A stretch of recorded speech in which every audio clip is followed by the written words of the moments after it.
Hey parents and coaches, are your kids using the right glove?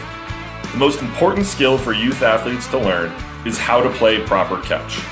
The problem is, most youth gloves are made with bad leather and are too big for small hands.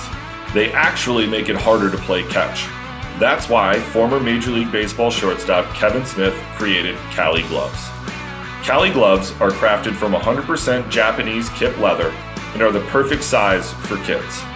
All Cali gloves come with palm slits, finger loops, and elastic wrist lacing that encourage proper hand placement, the right closing patterns, and give kids more confidence to go make plays.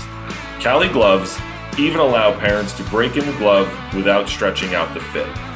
It's the glove Kevin wishes he had growing up, and the glove all his teammates want for their kids. Visit caligloves.com to learn more and help your kids play better catch. That's Cali Gloves, K-A-L-I gloves.com. Welcome to this week's edition of In the Clubhouse with EMD Baseball. I'm Andy Kirikides, joined by my wonderful co-host, Mr. Keith Glasser. How we doing? Great. How are you? Good.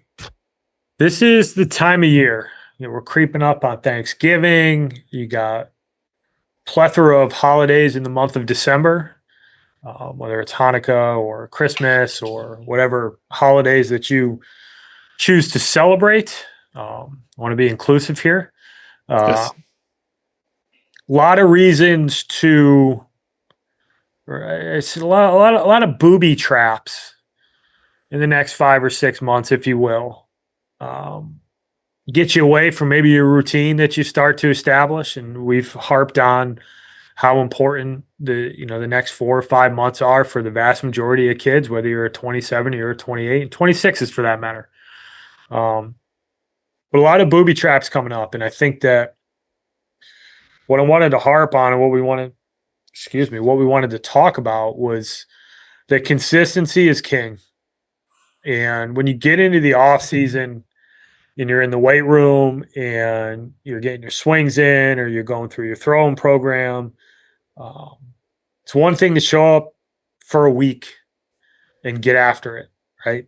A lot of people can do that. It's another thing to do it for 2 weeks. A lot of people can do that.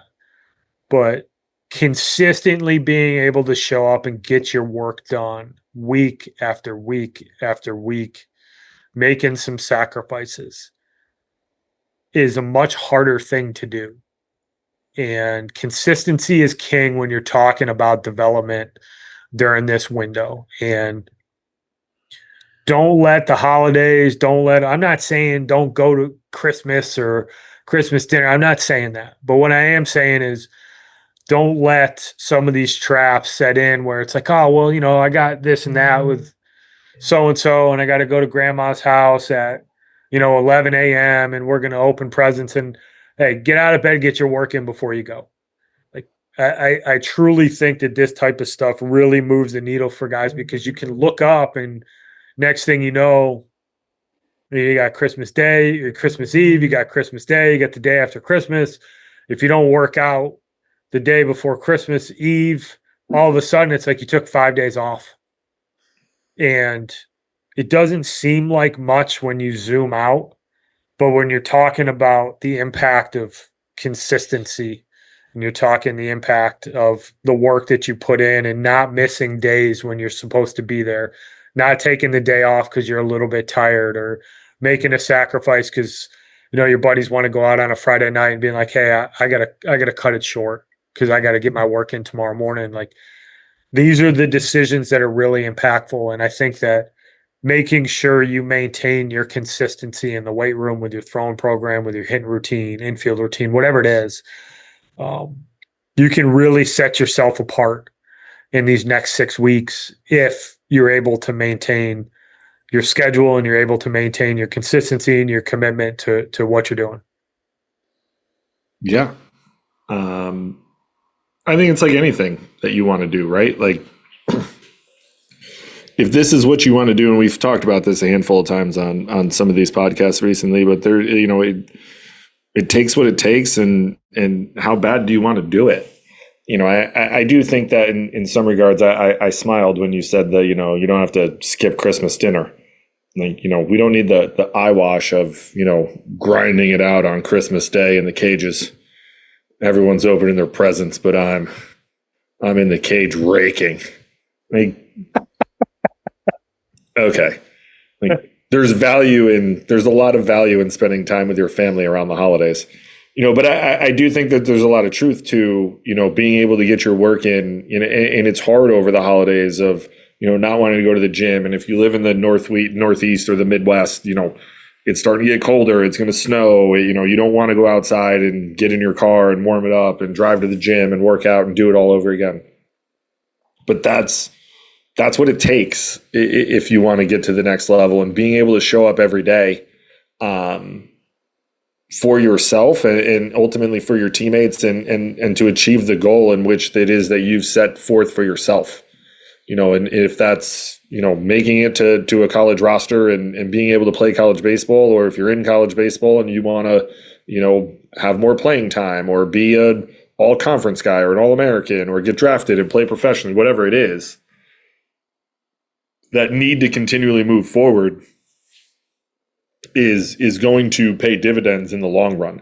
And it's not just, it's the same thing in coaching. It's not just about, baseball. It's about life. It's being able to show up and do that stuff every day, because it is going to benefit you in the long run, right? Like, we're older, like, we still work out, we still go to the gym, we still do this stuff. And it's not all for, I'm not trying to be a college athlete anymore. I'm trying to live longer and pick my kids up, but it's worth it in the long run to be able to do these things, because ultimately you're going to be able to achieve the goals in what it is you want to do. And if sometimes it might be, especially if you're an arm, it might be not throwing with high intent for 2 weeks, but doing band work and weighted balls and stretching and doing some light toss, stuff like that. For position guys, it might be hitting one day, working on defensive stuff the next day. And obviously you're a little limited in your parts of the country and where you're from, but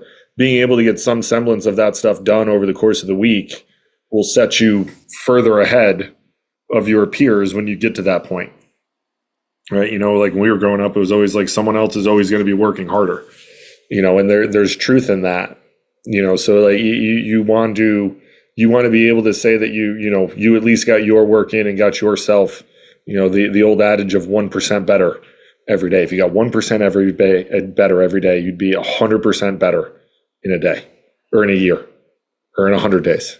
Wow. He's so good at math. My coaching talk is off right now. Because in my mind, I was like, over a year, it'd be 365 days. You're 365% better. But there's truth to it. So, I think that the value in consistency and showing up for yourself, and it goes, I'd mentioned earlier, it goes to, showing up for your teammates, things like that. Like that does a lot too, right? Especially when you get to college, you're in college, being able to show up and hit with some of your teammates, and, they need it just as much as they do. And I think sometimes, especially with baseball, it's therapeutic to be able to just shut it down and go in the cage and just listen to balls ring off a barrel in a confined space and be uber loud.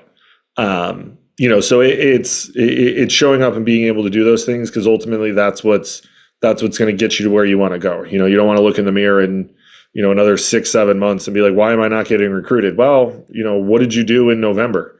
What did you do in December? Nothing. Sat and played video games all day long. Well, there's your answer. It's probably why it didn't happen. And I'd argue that you probably didn't want it enough, right? Like, and we all meet those people later on. The guys who will tell you, I could have played professionally. I could have played in college. Okay. Why didn't you? I didn't want to. Coach didn't like me enough. Like, no, you didn't want it enough. That's what it comes down to. Like, you're not as competitive as you think you are. You didn't want it as much. And those are intrinsic questions that you have to ask yourself in this push to be more consistent in what it is you're doing. Yeah, I mean, we talk about this all the time, but like, it's so darn competitive right now. It always has been, but I think it's even ramped up now with the changes that we've seen, and I'm not going to dive too deep into it because we've hit it so many times, but you got to find a way to separate yourself from the pack. And for most guys, it's not pure natural talent. It's going to be figuring out a way to maximize your ability. In the weight room is the lowest hanging fruit for every high school kid out there, is get stronger and get more athletic. And this is the time of year to do it. And the guys who are committed to that, they will have a leg up on the guys who are kind of committed to it and the guys who just aren't. And those are decisions that young players have to make. How hard do you want to work at it? It's really that simple. Yeah. But it doesn't stop when you get to college, right? Like you're trying to set the tone so that when you get to college, you actually have a semblance of an idea of the amount of work that you have to put forth to get to where you got to go. Absolutely. To achieve the goals you want when you get to college. Yep. And you might as well start now. You got to give yourself a chance to get to college. But I promise you, if you know how to work and you learn how to work and you know what it means to show up and be accountable to yourself, it's way easier when you get to school. And that's kind of what you already know. Because we've all seen it. Me and you, coaches we've had on this podcast, it's, we're creeping up to like 60 coach interviews or something like that. We're over 60. They always talk about the guys who are able to get acclimated when they get to campus. It's usually the guys who've had to work for something or have put in the work to be there. It's not the supernaturally talented guys. Those guys eventually have to learn how to work. They have to learn about the attention to detail. They have to learn about the commitment to doing the small things and the extra work and all that kind of stuff. And there's some guys who can get by just showing up on practice day or game day and being really good because they're more talented than others. But we see it across all sports. You see it pop up in the NFL, you see it pop up in Major League Baseball, NBA basketball, like whatever it is, like guys who, when they were 16, weren't the best players, and then you fast forward and like, oh, they're getting paid to play a sport. And it's not by accident. Most of those guys they didn't stop working. They consistently continued to get after it. They saw a growth spurt, they got stronger, whatever it might be. And I think that's kind of what we're harping at here is that, the consistency over these months, kind of the dog days of winter, if you will, being able to show up, get in a cold car, go to the gym, get outside, put a sweatshirt on, put a hat on, and go get your throwing in. Whatever it takes is kind of, what you got to do. Like it takes what it takes. I know that's kind of I don't know if it's cliche, but it's something that popped up in a couple books that have become increasingly popular, but like it takes what it takes, and it takes a lot of work in order to get there. And don't let these little landmines trip you up. Find a way to make sure you don't go consecutive days during the holiday without doing something that's going to help you get better, whether it's a lift or a run or whatever it might be. But, don't build in those excuses. Stay consistent with what you're doing. And if you're consistent for the next 3 or 4 months, you're going to get better. There's no denying it. You will get better. If you show up every day and you work at it, you're going to get better. And just recognize how competitive it is and that you have to do that if you want to get ahead of your competition. It's really that simple. Anything else you want to add, Coach? No, sir. All right. Well, thank you for listening, everybody. Those young pups out there listening, go get after it and enjoy the holidays as well. Thanks for everybody for listening. We'll talk to you next week. Thank you for listening this week. If you're watching on YouTube, go ahead and hit that subscribe button and smash that like button for us. Check us out on Apple Podcasts, Google Podcasts, as well as Spotify. You can follow us on Twitter and Instagram at EMD Baseball. If you want to find out what me and Keith do to help families and players navigate the recruiting process, go ahead and check us out on emdbaseball.com. Take a few minutes to check out our new online academy. I promise you'll get some good information out of that. Thanks again for listening. Check in with you next week.